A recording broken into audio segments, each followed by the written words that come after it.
The Imp of the Perverse. By Edgar Allan Poe.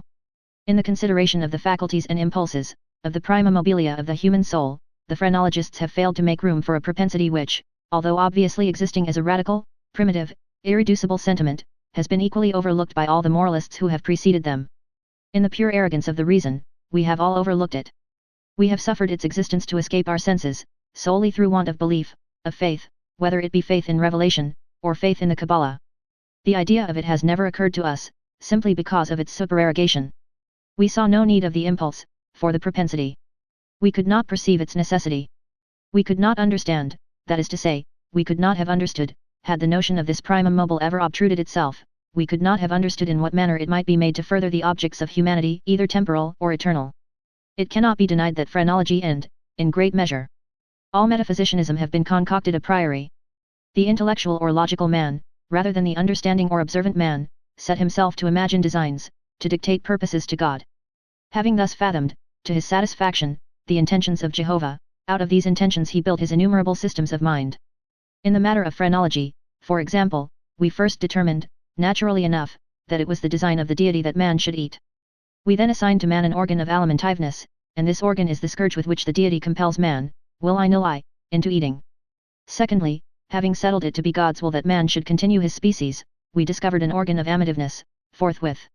And so with combativeness, with ideality, with causality, with constructiveness, so, in short, with every organ, whether representing a propensity, a moral sentiment, or a faculty of the pure intellect. And in these arrangements of the principia of human action, the Spurge Semites, whether right or wrong, in part, or upon the whole, have but followed, in principle, the footsteps of their predecessors, deducing and establishing everything from the preconceived destiny of man, and upon the ground of the objects of his Creator. It would have been wiser, it would have been safer, to classify, if classify we must, upon the basis of what man usually or occasionally did, and was always occasionally doing, rather than upon the basis of what we took it for granted the deity intended him to do. If we cannot comprehend God in his visible works, how then in his inconceivable thoughts, that call the works into being? If we cannot understand him in his objective creatures, how then in his substantive moods and phases of creation? Induction, a posteriori, would have brought phrenology to admit, as an innate and primitive principle of human action, a paradoxical something, which we may call perverseness, for want of a more characteristic term. In the sense I intend, it is, in fact, a mobile without motive, a motive not motivert. Through its promptings we act without comprehensible object, or, if this shall be understood as a contradiction in terms, we may so far modify the proposition as to say, that through its promptings we act, for the reason that we should not. In theory, no reason can be more unreasonable, but, in fact, there is none more strong. With certain minds, under certain conditions, it becomes absolutely irresistible. I am not more certain that I breathe, than that the assurance of the wrong or error of any action is often the one unconquerable force which impels us, and alone impels us to its prosecution.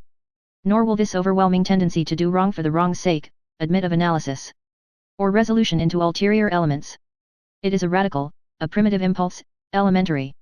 It will be said, I am aware, that when we persist in acts because we feel we should not persist in them, our conduct is but a modification of that which ordinarily springs from the combativeness of phrenology. But a glance will show the fallacy of this idea. The phrenological combativeness has for its essence, the necessity of self-defense. It is our safeguard against injury.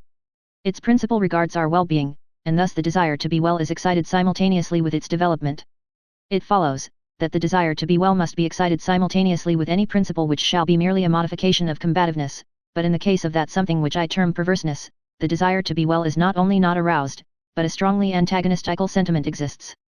An appeal to one's own heart is, after all, the best reply to the sophistry just noticed. No one who trustingly consults and thoroughly questions his own soul, will be disposed to deny the entire radicalness of the propensity in question.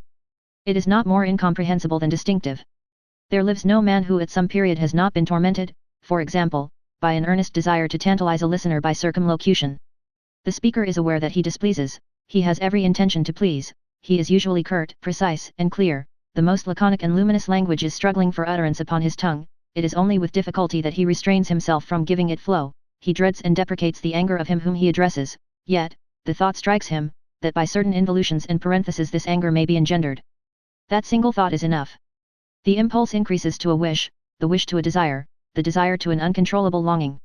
And the longing, to the deep regret and mortification of the speaker, and in defiance of all consequences, is indulged. We have a task before us which must be speedily performed. We know that it will be ruinous to make delay.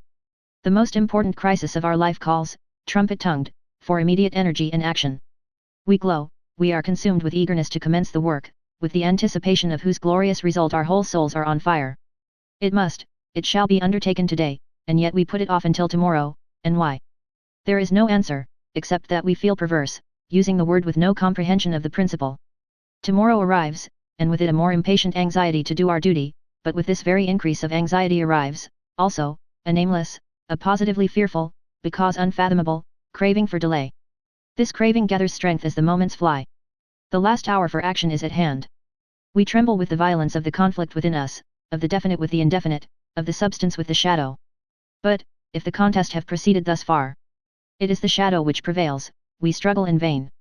The clock strikes, and is the knell of our welfare. At the same time, it is the chanticleer note to the ghost that has so long overawed us.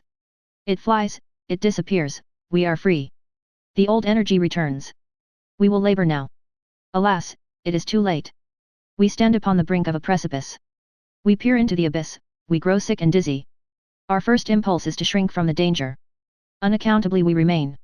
By slow degrees our sickness and dizziness and horror become merged in a cloud of unnameable feeling. By gradations, still more imperceptible, this cloud assumes shape, as did the vapor from the bottle out of which arose the genius in the Arabian Nights.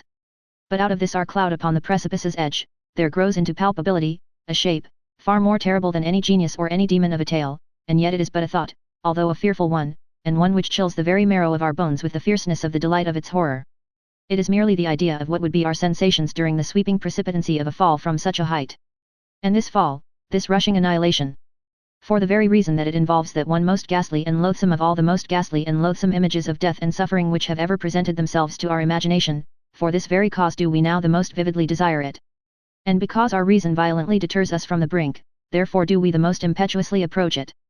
There is no passion in nature so demoniacally impatient, as that of him who, shuddering upon the edge of a precipice, thus meditates a plunge. To indulge, for a moment, in any attempt at thought, is to be inevitably lost, for reflection but urges us to forbear, and therefore it is, I say, that we cannot. If there be no friendly arm to check us, or if we fail in a sudden effort to prostrate ourselves backward from the abyss, we plunge, and are destroyed. Examine these similar actions as we will, we shall find them resulting solely from the spirit of the perverse. We perpetrate them because we feel that we should not. Beyond or behind this there is no intelligible principle, and we might, indeed, deem this perverseness a direct instigation of the archfiend, were it not occasionally known to operate in furtherance of good. I have said thus much, that in some measure I may answer your question, that I may explain to you why I am here, that I may assign to you something that shall have at least the faint aspect of a cause for my wearing these fetters, and for my tenanting this cell of the condemned. Had I not been thus prolix, you might either have misunderstood me altogether, or, with the rabble, have fancied me mad. As it is, you will easily perceive that I am one of the many uncounted victims of the imp of the perverse.